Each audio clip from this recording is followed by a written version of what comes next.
Good morning. কেমন আছো তোমরা সবাই? নতুন একটি ব্লগে সবাইকে স্বাগত। আজকের সকালটা না খুব সুন্দর, আকাশ একদম রোদ ঝলমলে। এখানে দেখো, ঘুম থেকে উঠেই আমার মেয়ে তার পুতুল বন্ধুদের নিয়ে খেলতে বসে গেছে। আজ নাকি ও ওদের ঘর সাজাবে, এরপর ওকে স্কুলের জন্য রেডি করতে হবে।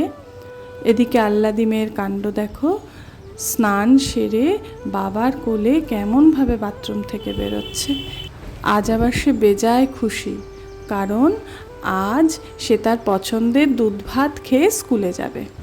মেয়ে দাদানের সঙ্গে স্কুলে চলে গেলে আমাদের বাজারও এসে গেল। বাবা থাকলে মেয়েকে স্কুলে দিয়ে আসা কিংবা স্কুল থেকে নিয়ে আসা, এই সবগুলো কাজ বাবাই করে। এগুলো নিয়ে আমাদের কোনো হেডেক নিতে হয় না। এখানে কলকাতার মতো ইলিশ মাছ পাওয়া যায় না বলে আমার শ্বশুরমশাই কিন্তু এর আগে বেশ কয়েকবার কলকাতা থেকে আমাদের জন্য ইলিশ মাছ নিয়ে এসেছে। আজকে আমাদের মেনু হলো ইলিশ মাছের তেল ঝাল। আমি না বিয়ের আগে ইলিশ মাছের এই রেসিপিটা কখনো খাইনি। পরে কোনো একটি ব্লগে এই রেসিপিটা তোমাদের সঙ্গে শেয়ার করব। এটা না অপূর্ব খেতে হয়। যাই হোক, আজ মাম্মামকে মাছ কাটতে বলা হয়েছে।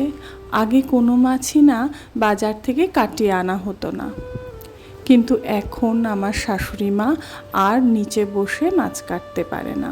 কিন্তু ইলিশ মাছটা বাড়িতে যেভাবে কাটা হয় সেটা তো আর বাজার থেকে কাটানো সম্ভব নয়। সেই জন্য ইলিশ মাছটা বাড়িতেই কাটানো হয়।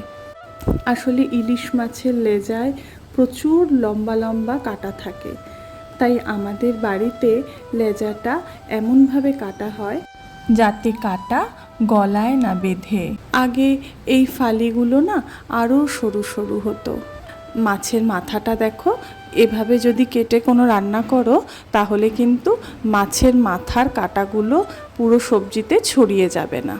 আর আজকে তো আমি কলেজ যাব, তাই আমি সময়ই পেলাম না যে মাছটা একটু কেটে দেব।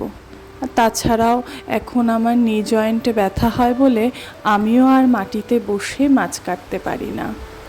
আর আমি মাছ কাটতে পারি মানে কিন্তু ওই কোনো মতে ঠেকা কাজটা চালিয়ে দিতে পারি। আমি আমার মা বা আমার শাশুড়ি মার মতো অত ওস্তাদ নই।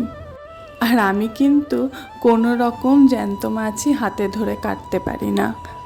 এরপর আমিও কলেজের জন্য বেরিয়ে গেলাম। আজ কলেজ থেকে ফেরবার পথে আমার খুব খিদে পেয়েছিল, আর বাইরের খাবারটা আমি একটু কম খাই বলে শিপ্রাকে বলে দিলাম, তুই আমার জন্য একটু আটা মেখে রাখ, আমি বাড়ি ফিরে রোল বানিয়ে খাবো। আজ না ডিমটা তাওয়াতে ছাড়তে গেলাম আর কেমন যেন একদিকে সরে গেল, তাই আজকে ডিমের অমলেটটা কেমন যেন বেঁকা হয়েছে। আর আমি না কোনো দিনই সস দিয়ে রোল খেতে পছন্দ করি না।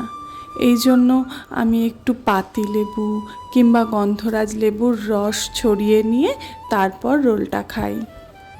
এরপর আমি আমার রোলটা বানিয়ে নিলাম, আর শেষমেশ রোলটা কিন্তু খেতে বেশ ভালো হয়েছিল। যাকগে, যার শেষ ভালো তার সব ভালো। খুব খুব ভালো থেকো তোমরা সবাই। নতুন একটি ব্লগে আবার দেখা হবে।